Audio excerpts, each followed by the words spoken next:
बहुत समय पहले एक घने जंगल में हाथियों का एक बड़ा झुंड रहता था। इस झुंड में एक छोटा हाथी था जिसका नाम गज्जू था। गज्जू की माँ बहुत दयालु और समझदार थी। वह गज्जू का हर तरह से ख्याल रखती थी। लेकिन एक दिन बीमारी के कारण गज्जू की माँ का निधन हो गया। गज्जू अकेला और उदास रहने लगा। कुछ समय बाद झुंड के राजा ने गज्जू के लिए एक नई माँ चुनी। यह नई माँ गज्जू की सौतेली माँ बन गई। उसका नाम रंभा था। शुरू में गज्जू को लगा कि अब उसे अपनी माँ जैसी ममता और प्यार मिलेगा, लेकिन जल्द ही उसे पता चला कि रंभा वैसी नहीं थी। रंभा केवल उन हाथियों का ध्यान रखती थी जो उसके अपने बच्चे थे।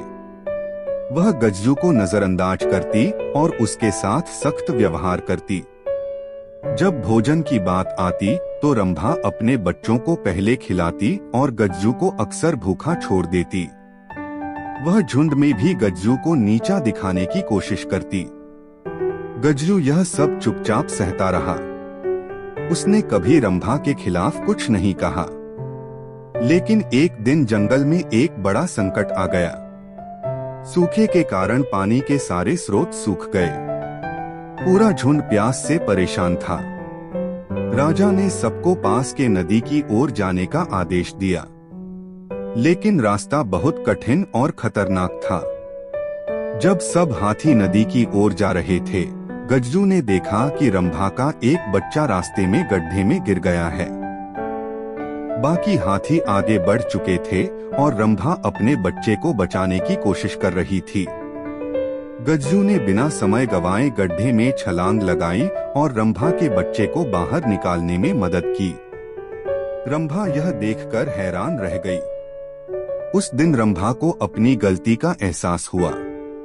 उसने समझा कि गज्जू के दिल में कितनी दया और सहनशीलता है। उसने गज्जू से माफी मांगी और वादा किया कि वह अब कभी उसके साथ भेदभाव नहीं करेगी।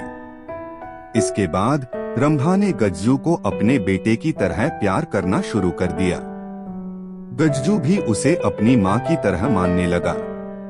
पूरा झुंड उनकी नई दोस्ती और पारिवारिक बंधन को देखकर खुश था।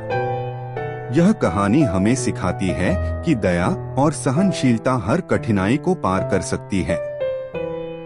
चाहे हमारे साथ कैसा भी व्यवहार हो, हमें हमेशा सही काम करना चाहिए। सही समय पर हमारा नेक काम दूसरों को बदलने की शक्ति रखता है।